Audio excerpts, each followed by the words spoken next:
You ask Tiger to solve. This deals with linear equations with one unknown. The final result is x equals -7/2. Let's solve it step by step. Simplify the expression. Group like terms. Simplify the arithmetic.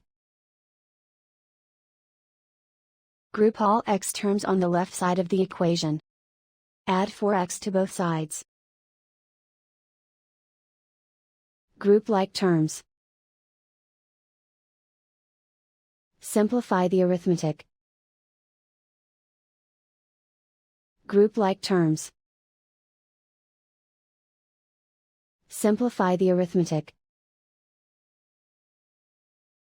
Group all constants on the right side of the equation. Subtract 8 from both sides.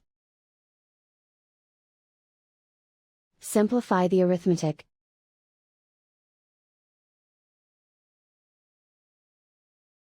Isolate the x. Divide both sides by 2. Simplify the fraction. And so the final result is x equals -7/2.